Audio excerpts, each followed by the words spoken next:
If you haven't seen the debate, make sure you watch it at some point. It's so worth watching the whole thing. How about moderating? That's all right. Because I want to date my remarks from the year 1989, in fact, to be specific, from the fall of that year, which will be perhaps a legend or an early memory to some of you, but which is always worth looking up. It was in that year that tremendous act of social and national emancipation occurred, not just in the countries of the former Soviet Empire and its dependencies, who saw their former masters and their former system of banana republic socialism. I want to pause this quick and say shout out to Cole Sheridan, headed to the picket lines for Starbucks in Evanston, Illinois. Go get after it, Cole. We're proud of you. Thank you for your hard work doing that on-the-ground community and workplace organizing. We love to see it. Tell everybody solidarity and much love from Midwestern Marx. You don't actually have to say that. Melting away. But an emancipation for all of us too. All of us, like myself, I was born in 1949, who've been brought up in the shadow not just of the Cold War, but of its corollary, the arms race, the permanent threat of nuclear extinction, the zero-sum and authoritarian manner in which all political arguments had to be conducted, whether it was Chile or South Africa or Vietnam or Poland or Czechoslovakia. Everything one found, one attempted to make sense or to deploy reason, was shoehorned into the conscripting categories of the Cold War, with over it all the time. So he's starting out by talking about all the existing socialist communist countries. They're all totalitarian. They're all authoritarian. The U.S. were the good guys in the Cold War. Great way to start a debate with Parenti. That a final solution would be found in the form of a thermonuclear extinction. To be freed from this and from its counterpart, the concept of the one-party dictatorial state, was an extraordinary moment of what I suppose I'd now have to call euphoria. It didn't seem so euphoric at the time, though there were beautiful moments to it. I was in Romania, for example, for the end of the Ceausescu dictatorship. It seemed realistic. We began to hear some foolishness being uttered. Professor Fukuyama's prediction of the end of history, I think now, as I thought then, was perhaps a little premature. But the Is Hitchens a pro-Western shill? He became one. He became one of these anti-socialist socialists. I'm a socialist, but all of these socialist countries were authoritarian.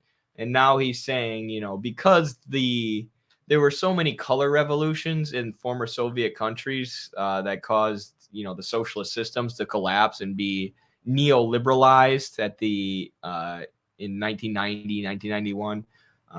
And with the fall of the Soviet Union and communism in that region, not in China, of course, further to the east, but there were so many color revolutions, and they were based on, you know, we're going to bring freedom, we're going to bring hope, we're going to bring democracy, just like Euromaidan in Ukraine in 2014, right? It was pitched, a lot of these coups were pitched as hopeful revolutions that were going to bring freedom.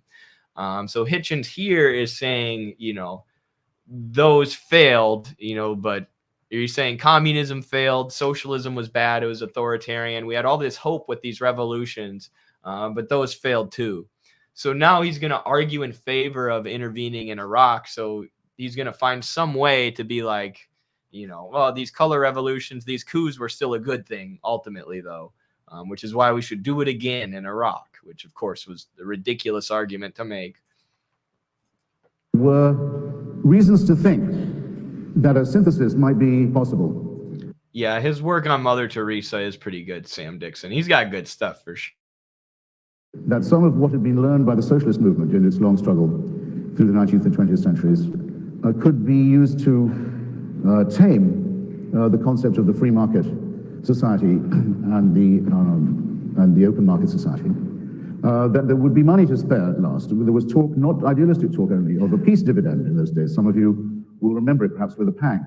What we were spending on weapons of mass destruction could perhaps be deployed to nobler ends, and it might even be possible to have another look at the terms of trade that governed relations between the rich and poor worlds. It was not a bad little time in which to be alive, in other words. I haven't done the exact maths, but you can do it in your head. How long did this period last? This period of feeling that there was only one future model, and that whatever form it took, it would have to take a democratic form, a pluralist form. That the age of the totalitarian despot was gone. I would say the Berlin Wall fell on, I think, November the 9th. 89. Ceausescu was dead by Christmas Eve of the same year. If we date it, say, from New Year's 1990, I think it gives us about 6.5 months of this illusion. And remember, this is a speech, or this is his opening statement arguing in favor of the war in Iraq. Right? So he's meandering and rambling about former socialist countries and totalitarianism and nothing that has to do with the material conditions in Iraq. And not to say you can't, draw comparisons or analogies or, give tons of historical context to your speech. You can. But I think more so than that, he's just trying to portray Parenti as an authoritarian tanky who supports all these totalitarian states. And then meander, because if you talk about the actual conditions in Iraq, it was obvious that the invasion was not going to help anything. We'll watch just a little more of Hitchens, and then we'll go to Parenti's opening statement. And then I'll leave you can watch the rest of this debate on your own time.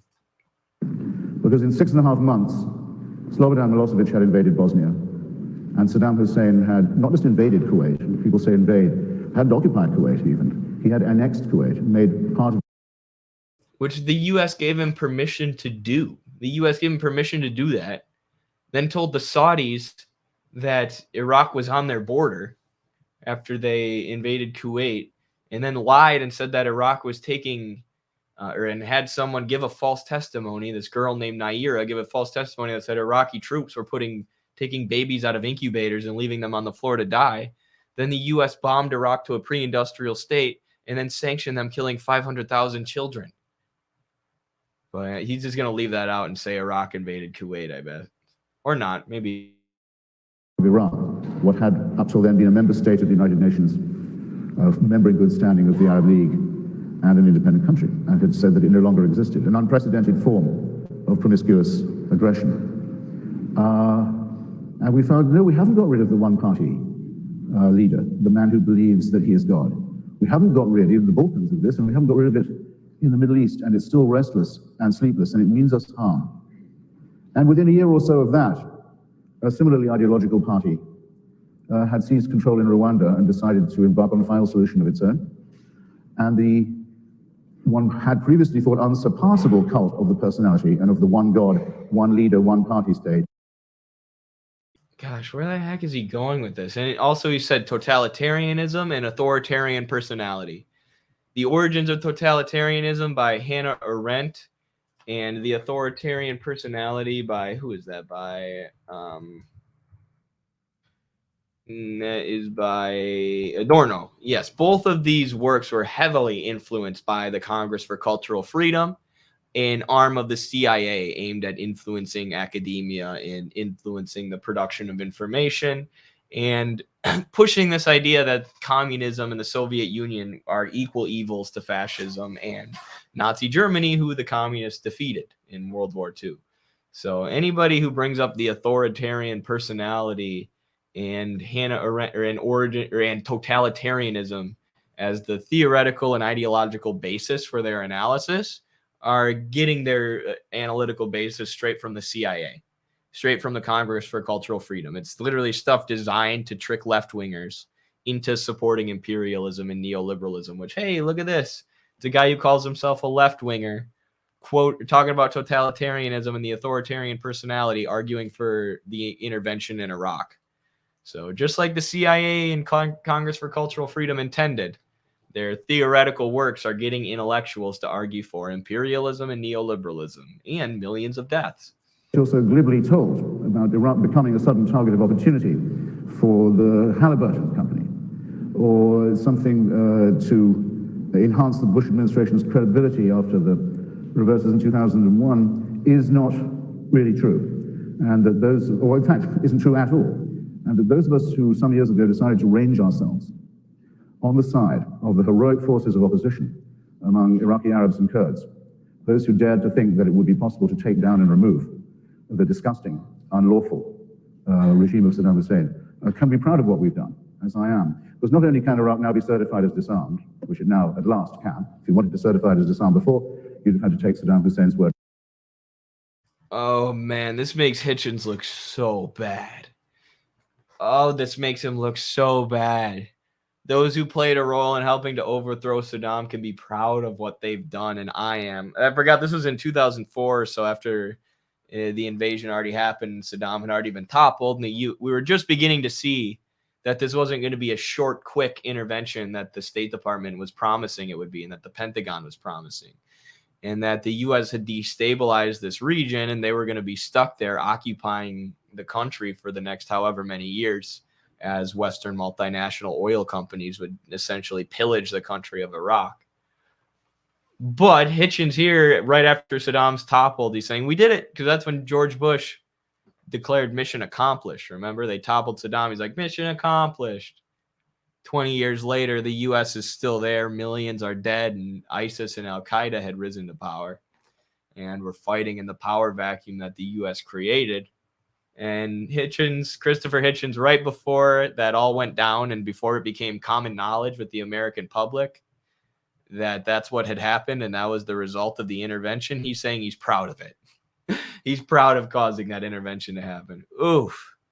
Did not age well, Chris. Not at all.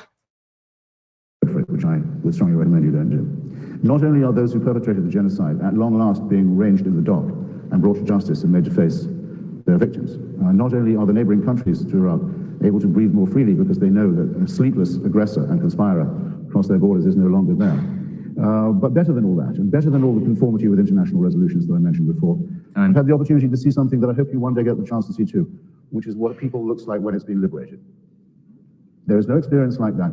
No experience like the look on the face of people who suddenly find themselves free, who had up till then been the property of the state and the victims.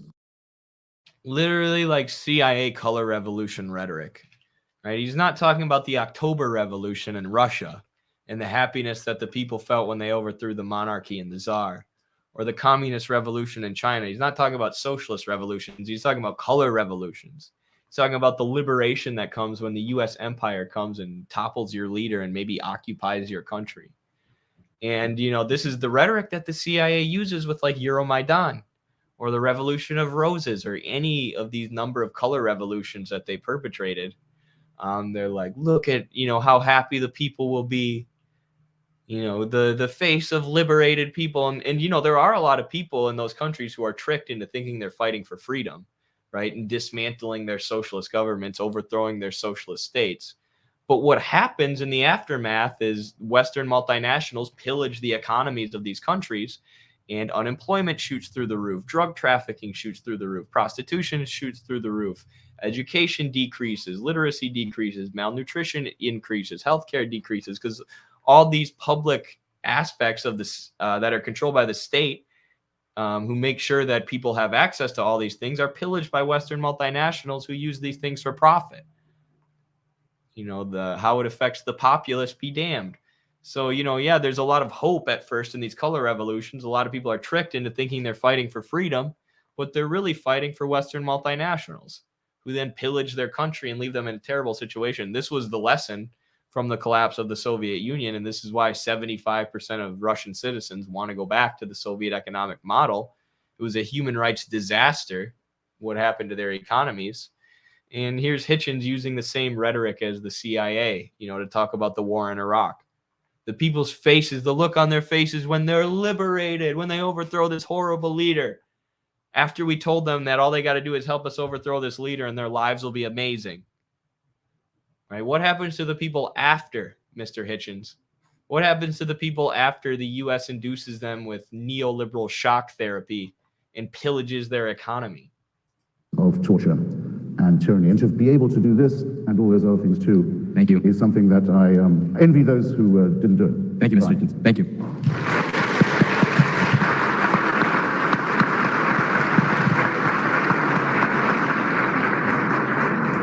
Dr. Parenti, please.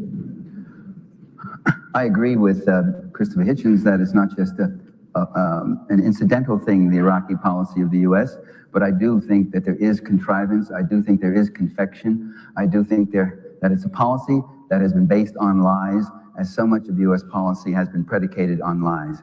Not just misunderstandings, not just faulty intelligence, not just honest mistakes, but real lies, really going against the evidence when they knew the evidence was contrary to what they wanted to say. And those who find it necessary to lie to us are not worthy of our support, because they are advancing their own interests and not ours. And I think Iraq is a recent case. George Bush, October 2002, quote, "Iraq is reconstituting its nuclear weapons program." That was a lie. He had ample evidence from UN inspectors and everyone else that that just wasn't true. Bush, January 03, "Saddam Hussein recently sought significant quantities of uranium from Africa." That was a lie, and he knew it was a lie when he said it. There was no such uranium being sought by Saddam Hussein from Africa. Bush again, "Iraq has trained al-Qaeda in poisonous and deadly gases that could allow the Iraq regime to attack America." Another lie. If anything, the CIA gave a contrary report that Iraq had any kind of substantial connections to al-Qaeda. So you notice the difference in how they begin their opening statements? Like I said, Hitchens began with a whole lot of meandering, a whole lot of talk about Germany and the Berlin Wall and authoritarianism and totalitarianism and the look on people's faces when they get liberated and how nice that is and how that's what we're going to bring to Iraq. All this meandering with very little discussion of the material conditions in Iraq or the material conditions and developments that led to the intervention, the people leading the intervention and their economic and financial interests that might encourage them to do such an intervention. Right? There's very little discussion of the material conditions and the material elements of the conflict in Hitchens' opening statement versus Parenti just starts listing them off. Immediately started, this was a lie from Bush. That was a lie from Bush. This is what he said. This is what actually happened. This is what they said about Saddam Hussein. This is what Saddam Hussein actually did. And it's not biased. It's not Saddam Hussein's a good guy. Right? He'll go on to say that Saddam Hussein was the CIA's buddy for a while, as Jacob mentioned earlier, before he turned on them and started asking for higher oil quotas and trying to develop his own country a little bit, which, of course, the U.S. multinationals can't have. So they invaded and pillaged the nationalized Iraqi oil, which now belongs to Western multinationals. But you see that Parenti's getting right to the substance, right to the issue at hand, versus Hitchens has to dance around it. And the politicians and bourgeois ideologues, they are experts at dancing around the substance. Experts at it. And that's one of the things I hate the most about the Western academia in our Western capitalist culture and the kind of intellectuals and intellectualism it promotes, is we're all just so used to people who are articulate, but who say a lot while saying nothing of substance. There's a lot of words there, but not a lot of substance. That's a lot of the academics in the Western system. And Parenti's the opposite. Parenti's the antidote to that. Right? Parenti, a lot of the intellectuals will talk about him like he's unsophisticated because he talks just like a normal guy from New York, and everything he's saying is super intelligent, super well researched and based in evidence. It's really smart. He's just not using a bunch of academic jargon and gobbledygook to cover up the substance of what he's saying, because he wants you to interpret the substance of what he's saying. He doesn't want to conceal it behind a bunch of academic jargon. We mustn't forget that genius of strategic planning, that giant among policymakers, Donald Rumsfeld. And he says, "We know where Iraq's weapons of mass destruction are. They're in an area around Tikrit and Baghdad and east, west, south, and north, somewhat. Again, no such weapons were found, not in the east, west, south, or north, and not even in the somewhat. Colin Powell, in his shameful Dog and Pony Act before the UN Security Council, February 03, Iraq has a stockpile of between 100 and 500 tons of chemical weapon agents. Not one drop of that massive stockpile was ever found. And what evidence did Powell offer? He put up slides, pictures of trucks parked in front of buildings. And he said, we think these trucks have it. It's in these trucks. And we all sit there and go, ooh, there's something in those trucks. And then the next slide came up and said, notice 6 hours later, the same building, the trucks are gone. Ooh, the trucks are gone. The trucks had wheels. Ooh, they went somewhere. Oh. The White House claimed that the U.S. is bringing democracy to Iraq, like the claim it's bringing democracy everywhere else. It's a supremacist view upon which U.S. policy is predicated. patronizing of other people, that we must teach these less adept people the blessings of American democracy, that we'll bring them, we'll uplift them from their, in the case of Iraq, from their 5,000 years of civilization, and we will show them how to do things. Well, and that's such an accurate assessment. Like John Bolton literally wrote what's considered like the founding doctrine of neoconservatism and neoconservative ideology. That was the ideology driving the intervention in Iraq. And his argument is that U.S. domestic policy and therefore U.S. interests should override international law, because U.S. domestic interests are more important, and AKA the interests of U.S. capitalists are more important than international law. So the U.S. should be able to invade whoever it wants, sanction whoever it wants, coup whoever it wants, destabilize whoever it wants without getting permission from other countries or from the UN, because our interests are so important. That is the foundation of the neoconservative doctrine. That's what John Bolton says, and that's what Parenti says here. That's what he says is the basis of the U.S. intervention in Iraq, maybe before he even knew that that's what John Bolton would use to justify it. I had something else I wanted to say, but I kind of forgot what Parenti said, so I'm going to back it up here. The U.S. is bringing democracy to Iraq, like the claim it's bringing democracy everywhere else. It's a supremacist view upon which U.S. policy is predicated, patronizing of other people, that we must teach these less adept people the blessings of American democracy, that we'll bring them, we'll uplift them from their, in the case of Iraq, from their 5,000 years of civilization, and we will show them how to do things. Well, ladies and gentlemen, in fact, Iraqis brought democracy to themselves in 1958. They had a I remember what I was going to say. I was going to say this view of Iraq is so chauvinistic and so stupid.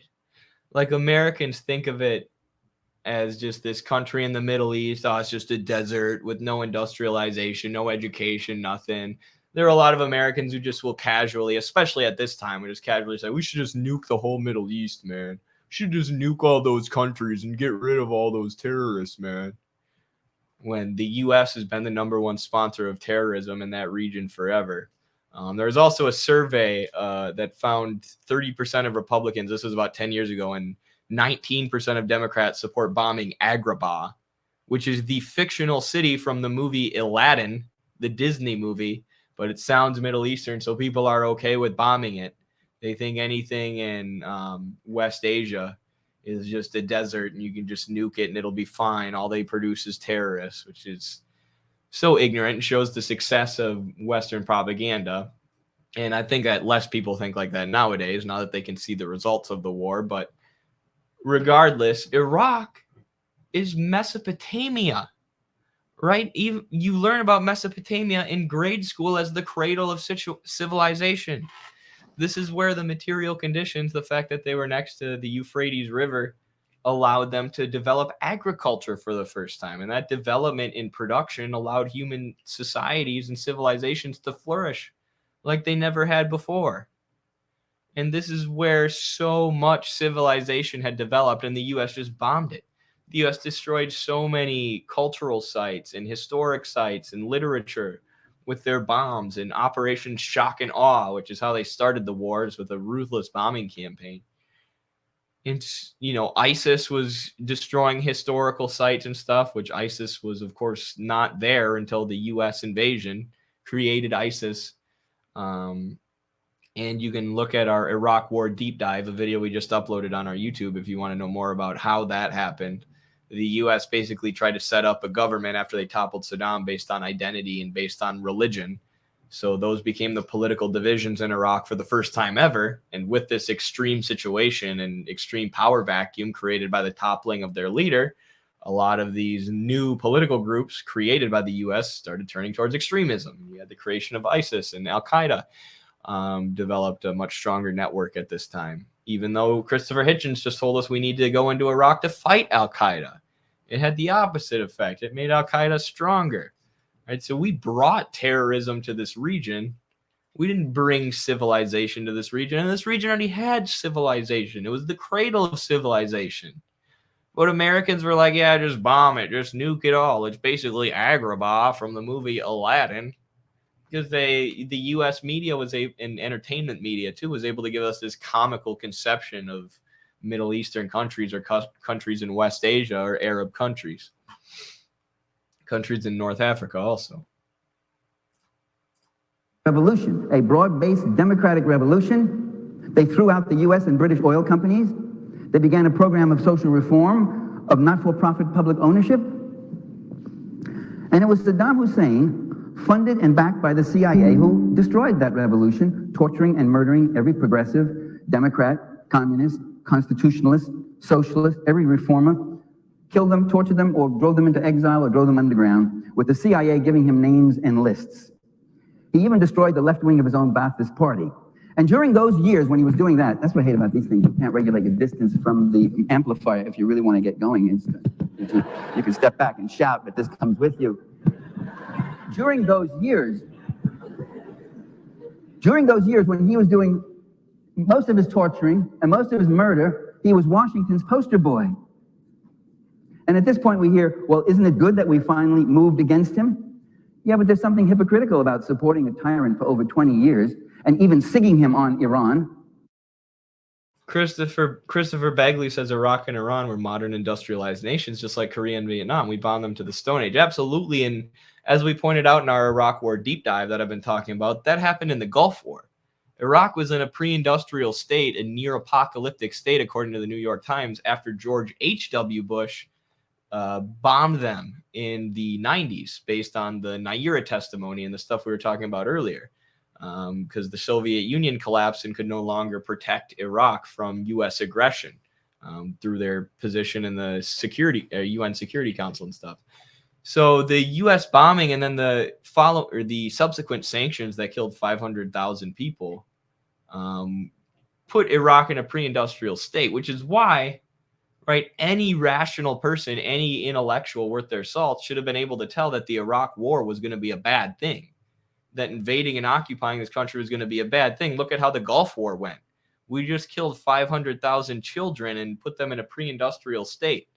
This country that was known as the cradle of civilization, that's had so much civilization and development forever, right? You want to do another invasion? And that's the other wonderful thing about this debate and why I love that it exists. You can't make the excuse, right? Well, we can't. I mean, we didn't know that Iraq was going to be bad when the war was first happening, right? We couldn't have known how it was going to turn out. You know, everyone's an anti-imperialist in hindsight, like I always say, right? We're against Iraq, but we're in favor of the NATO proxy war against Russia and Ukraine. The State Department wouldn't lie to us again. Iraq was just a mistake. No, you could have predicted that Iraq was going to go the way it did. And Michael Parenti did that. This was after Saddam had been toppled and after the invasion had begun. But he was saying Iraq was going to turn out like this, right? And there were people after Saddam was toppled who were saying, we did it, mission accomplished, like Christopher Hitchens right here, right? They could have known that the war was going to be a disaster, and they refused to acknowledge that. And then they pretended like the war was a success until they couldn't anymore. And this shows it, right? So these people who try and be anti-imperialists in hindsight, like the article that Max Boot or David Frum recently published, where they're like, yes, we admit the Iraq war was bad, us as some of the main architects of the Iraq war. But the war against Russia is good. Trust us about this one, right? That's literally a narrative that's being pushed now, and it's BS. It's BS. You could have told that the Iraq war was going to be a disaster from the beginning, and this is what Parenti destroying Hitchens in this debate shows. We got to play a little more. He's so good. Hitch mentioned the Iraq-Iran aggression.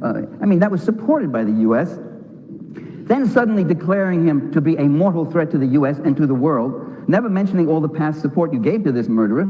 Now suddenly he's a tyrant and a danger to us when he gets out of line on oil prices and oil quotas, as in 1990, when he starts committing economic nationalism and keeps the whole economy, including the oil industry, nationalized, when he refuses to be a compliant comprador leader who would turn his country into a client state for U.S. global investors, when he proved that he wasn't going to let Iraq be a cow that would be milked by U.S. global investment interests. When he refused to do that, when he started training cadres of Iraqi engineers, when he started developing Iraq in a self-defining his own way, that's when he became a tyrant.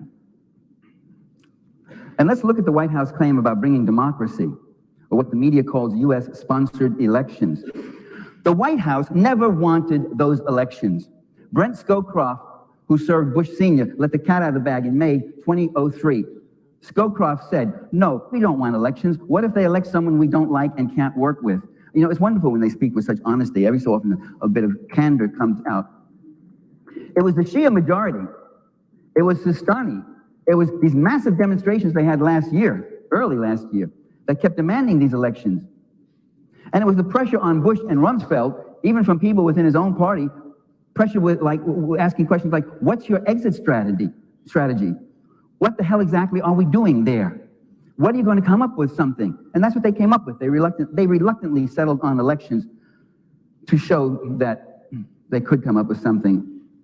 But to now claim that this was our noble mission all along is, again, profoundly misleading. You know, in the old days, they used to give you a glass, a little dignity, you could sip from the glass. Now you got to stand here and swig from the bottle right in front of everyone. Hey, so how am I doing, eh? Salud.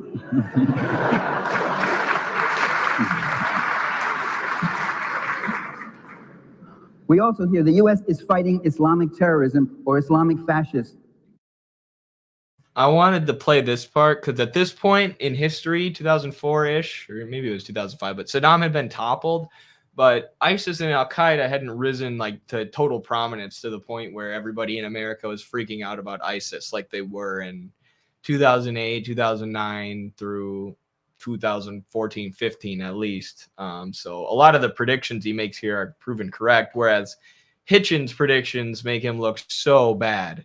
You know, he talks about fighting Islamic terrorism and how we're going to wipe out these Islamic terrorists when the opposite happened. So now we'll hear Parenti's take about terrorism, Islamic terrorism in the Middle East. As Christopher Hitchens calls them, which isn't such a bad term, but some people would have problems with that. But ladies and gentlemen, a full year before September 11, a full year before the attack on the World Trade Center and the Pentagon, the Project for a New American Century, a right-wing think tank which was populated by the present players of the Bush administration, published a plan making it clear that the White House intended to take direct military control of the Gulf region, whether or not Saddam Hussein was still in power. So Saddam was not the issue, nor was terrorism the issue, since this plan was put forth before 9/11, well before the much hyped but little done war on terror was declared. You know it's much hype. I call it little done because almost nothing's been done regarding terrorism. No networks of terrorists have been unearthed by the Bush people. There's been only one court case of a terrorist in the U.S. brought to trial. No defense of our water supply. No defense of our nuclear plants yet that's been put up worthy of the name. Bush's own Secretary of Agriculture in last December, in a moment of honesty, quote, "It's a miracle that the terrorists haven't attacked our food supply, which remains totally vulnerable." He's no longer Secretary of Agriculture. Islamic fascists? Well, yes, indeed they exist. We have Christian fascists right in this country who are calling for jihad. Listen to Randall Terry. Listen to Randall Terry of Operation Rescue. Just the other day, he said, when we come to power, and we will, and this becomes a Christian nation, you will be tried and executed. He was talking to doctors and medical personnel who were involved in abortions. You will be executed for murder. Randall Terry, who's... And I always like to do this as a thought experiment, which sometimes it can be hard for Americans to put the shoe on the other foot and actually think about what it would be like if other countries did the stuff to us that we do to them all the time. But imagine somebody came in today with Operation Shock and Awe and overthrew the U.S. government, leaving in power basically a puppet government that Iran tried to set up, which was a bunch of exiles that Iran brought to America who had no connection to the people, totally undemocratic puppet government, essentially, that just immediately sort of collapsed and devolved into chaos. How quickly do you think there would be Christian extremist militias in the U.S. forming and fighting for power, for the power vacuum that was just created? Because nobody's currently in power anymore. The country's in chaos. Nobody's running the things that need to be run.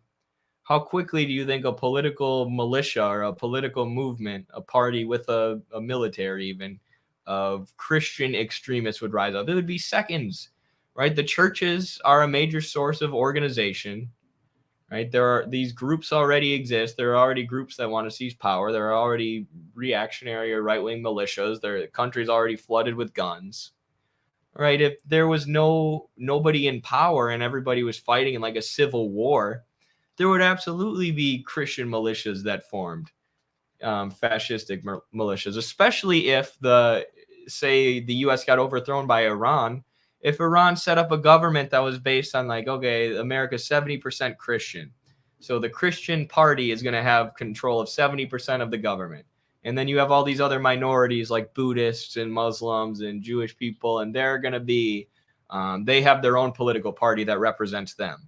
If you tried to divide the country based on religion and ethnicity, of course, there are going to be political movements that form along those lines. And if your country's in chaos and civil war, of course, there are going to be violent extremist movements that form along those political lines. That's what the U.S. did in Iraq, which was a secular country for years. But after the U.S. invasion, they started dividing themselves along religious and ethnic lines. And you had extremist groups like ISIS that formed out of that. But of course, that's what happened. Of course, that's what happened with the material conditions that were created by the intervention. That's what would happen in the U.S. too. And it's not anything inherent to the religion of Islam. It's not anything inherent to Muslim people or Muslim majority countries that leads to a lot of extremism. It's the fact that the U.S. has supported right-wing extremism for years because they knew that if they didn't, Muslim countries would move towards socialism. They would move left-wing. There was a CIA document that's talked about in Vijay Prashad's Washington Bullets called Hope Lay in the Muslim Revival, where they noticed that all these Muslim countries are moving towards left-wing governments like Mohammed Mossadegh in Iran. So they say, we're going to back all the Muslim extremists that we can find, all the Muslim right-wingers that we can find, to counteract within Muslim countries and within the Muslim community this left-wing sentiment. And they supported all these groups like Osama bin Laden's Mujahideen, which is splintered into Al-Qaeda, in the East Turkestan Islamic movement in Afghanistan and Western China that's caused all this problem and committed all these massacres, who the U.S. took off their listing of terrorist groups so that they would destabilize China. All these Islamic extremist groups that the media fear-mongered about for like 10 years, 20 years straight during the war on terror were backed and supported and created by the U.S. Yet Christopher Hitchens is still going to tell us that we need to invade Iraq. The U.S. needs to invade Iraq to fight radical Islamic terrorism. And then he's going to call himself a socialist and even a Marxist. Ha! Ha! Thank you so much for the $5 super chat, Sam Dixon. Really appreciate the financial support. Sam Dixon's also a YouTube member. You can see that by that little symbol next to his name. You can become a member too, and I'll give you priority on your comments. And you'll also get the Journal of American Socialist Studies and Carlos's new book. Forgot to say it. Carlos has a new book right here, the Western Marxism, or the Purity Fetish and the Crisis of Western Marxism, which you can get if you're a $10 YouTube member. We'll release that sometime early next week. So look forward to that, Sam Dixon. But it says, got to get back to it. I hope Parenti does one final formal interview / documentary that highlights his lifeless work and contributions before he passes. See, that would be awesome if we could get the resources for it. I bet you could fundraise for something like that. Like, people would donate money to a GoFundMe to see something like that. Sorry, I'm just trying to fix the full screen here. I could even reach out to Christian Parenti about it if it's something that people would be interested in. He's sort of helping Michael in his old age and, carrying on his legacy through his scholarship, which is really great. Shout out to Christian Parenti. But yeah, I agree. I think they should do that. Thank you very much, Sam Dixon. Really appreciate that. I got to talk to Michael Parenti over FaceTime. I didn't actually get to go out and see him, but my buddies did, and I FaceTimed in, and he obviously gave me Black Shirts and Reds and the Assassination of Caesar, or was it To Kill a Nation, the Yugoslavia book? One of those books, either way. Parenti signed them for me. Some of my most prized possessions, so I'd love to see a documentary about him. When we have socialism, the very first documentary will be about Michael Parenti. It'll be like in socialism's darkest time, after the collapse of the Soviet Union, when every socialist was being blackballed from the Western Academy and Western media, and everyone was smeared as a tanky, and everyone thought socialism was evil because of McCarthyite propaganda. This one man fought against the propaganda, fought on behalf of the working class, and was suppressed by the police and had his employment attacked constantly, was blackballed from academia because of it. But he kept going. And then a new generation of kids came around around 2016 and 2020. And they saw Michael Parenti's work, and they took up the banner for socialism and existing socialism along with Michael's son Christian, and they popularized his work like never before.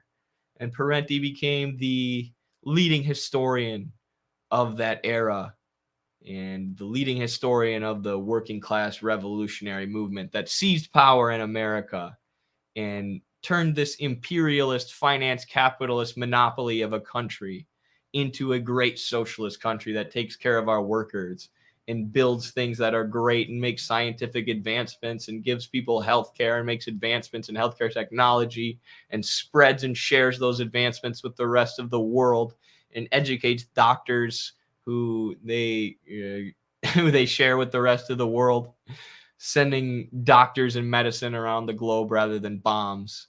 And we'll know that it all started with the spark of resistance that never went away during the collapse of the Soviet Union, thanks to people like Michael Parenti. A wave of intolerance wash over you, he told the Christian audience. We do not want pluralism. We do not want equal time. We want a Christian theocratic nation. I mean, he said it. D. John Kennedy of the Dominions, the same thing. We will have a Christian culture. The media will be Christian. Our schools, our education, our history books, everything will be Christian. There will be one way. Our medical practices, our science will all be Christian-based. They have a totalitarian theocracy there. Well, should we then go and bomb Kansas and Mississippi and Arkansas to root them out? That's going to be my question to you, Hitchens. You know, and they're not just bluffing, man. They already have a very healthy control of the majority party, a good chunk of the majority party right now. They have the majority leader of the Senate serving up to them, and the President of the United States doing prayer and Bible sessions with them. Now, as far as Islamic fascists, indeed, there are... That's literally the U.S. position, right? The crowd laughs there, and that's why it's an interesting thought experiment to put the shoe on the other foot and actually think about other countries doing to us what we do to them. But it would literally be like, there's a lot of Christian extremists, in Kentucky. Let's do Operation Shock and Awe in Kentucky and bomb them and overthrow the U.S. government because of that. Like, that's what the U.S. did to Iraq, and that's how they justified it. Christopher Hitchens is up there arguing that that's a good thing. Bruh. Some nasty, vicious, murderous people in the ranks of this Islamic Mujahideen movement. Worse than that, much of that movement has been organized like a political party with cadres for political action and conversion and community service work, along with armed units and suicide attackers and the like. But I would have to say that as of 2 years ago, that was much truer of Hezbollah in Lebanon, for instance, than anything in Iraq, as of 2 years ago. If U.S. rulers are really out to get these terrorists, why did they attack Iraq, which was a secular state? Why are they using a sledgehammer to kill mosquitoes and swinging the sledgehammer in wrong places? The Islamic fundamentalist influence was weakly situated in Iraq until the U.S. invasion and occupation created a self-fulfilling Frankenstein monster. Yup. Thank you. What an amazing way to put it. A self-fulfilling Frankenstein monster. Because it's a dialectical opposite of what the U.S. said and what actually happened. They said they were fighting radical extremist Islamic terrorism, and that's what grew out of their intervention. The exact opposite of what they said. A dialectical inversion of what they said. A self-fulfilling Frankenstein monster. A little bit more here about what happened after the intervention. The Mujahideen momentum and strength in Iraq has developed since the occupation. And why not? Why? That's to be understood. First, you go into Iraq and you wipe out the democratic revolution. You wipe out all the reformers, you wipe out all the constitutionalists, you wipe out all the socialists, using Saddam Hussein to do the dirty work. Then you invade and you wipe out the military, conservative, secularist, nationalist forces, including Saddam himself. So what's left? Where else to go for those who see their country and region going down the tubes? To Islam, to the fundamentalists who are ready to put their lives on line against the infidel invaders. And even so, by the way, even having said that, the Islamic reactionaries do not represent the entire resistance movement, not by a long shot. There are nationalists, there are secularist reformist groups that are involved, there are ex-Baathists. You know, you demobilize 450,000 Baathists, and I know that's a big number, but if you count paramilitary, security forces, police and such, it would come to something like that. Even if just 5,000 of them go into underground action, that makes for a very troublesome insurgent force. So, I want to launch into another whole thing, but I have now, what, 10 seconds, 30 seconds. So U.S. policy is, then the question does come up, what is U.S. policy based on? I am one of those who do not believe that U.S. policy is stupid or foolish or misplaced or confused. The fact that they're trying to confuse you doesn't mean that they themselves are confused. They know what they're doing, and they do have an agenda and certain ends that are very real and very obvious, and I'll speak to them when I can grab my other 10 minutes in a while. That is one of my favorite points that Michael Parenti makes. U.S. policy is not confused. George Bush wasn't just a bumbling idiot who stumbled his way into Iraq on accident. He was a neoconservative, a cold calculating neoconservative who understood which interests he served, the interests of multinational oil companies and weapons contractors like Halliburton, who his vice president Dick Cheney was the chairman of. And Iraq had a lot of oil, which was nationalized, that they wanted access to. So he devised a way to lie to the American public and invade the country and seize all the oil, pillage all the oil. And that's exactly what he did. Right? And the fact that he lied about it, the fact that he said it was going to be a quick intervention and it wasn't, the fact that he said they had weapons of mass destruction and they didn't, the fact that they said they weren't going to torture anybody for information when they did, and the information they got was wrong information because they were torturing people and saying, tell us that Saddam Hussein has weapons of mass destruction and we'll let you go. Despite the fact that they said they're not doing any of that, they were. And they knew that they were doing that, and they knew that the intervention wasn't for democracy and human rights and it was for oil. But they lied. And then because they lied, people will say, oh, it was an accident. You know, George Bush is an idiot. He said this was going to happen in Iraq, but something else happened. Yeah, he knew that. He knew that. He only said they were in Iraq for human rights and democracy. So you would let them go into Iraq and steal all the oil. And then afterwards, they're like, whoopsies, guess we made a mistake. You know, this was a major accident. What a failure. It wasn't a failure. You got all Iraq's oil. That was your intended goal. You achieved your intended goals. So that's one of my favorite things about Parenti, and he always makes that point. He always brings that up. He says, you know, U.S. policy isn't a failure.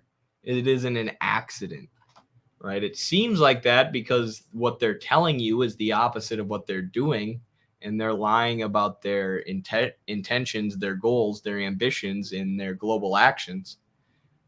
But they're lying, right? They're lying. They know what their intent is the whole time. It's not an accident that they seized all Iraq. It wasn't like, oh, we need to bring Iraq freedom and democracy. Oh, that failed. Failed to fight Islamic extremism too. I guess we'll just take all the oil and then just stay here. Right? That's not what it was. It was, let's go get all the oil. Whoops, we accidentally created a bunch of Islamic extremism and a disaster and killed millions of people. Oh, well. Right? We'll say that part was just an accident. Wild. The actions of one man can launch a wholly unjustified and brutal invasion of Iraq. I mean, Ukraine. Well, Iraq too. Fool me one time, can't get fooled again. Can't be fooling me. You can't be fooling around. Can't be fooling. You got weapons of mass destruction. When you're fooling around, you can't get fooled again with the foolishness. Fooling with those weapons of mass destruction. They're fooling you. Jeb. Everybody vote for my brother Jeb. He's a good guy. Right. What we need in this country is another Bush. And you can't get fooled again by another Democrat, right? They're fooling you. You fool me one time, you can't get again. Always be getting fooled. We need Jeb Bush. We need George H.W. Bush. We need George W. Bush. We need nothing but Bush. I want this whole country to just be one big Bush.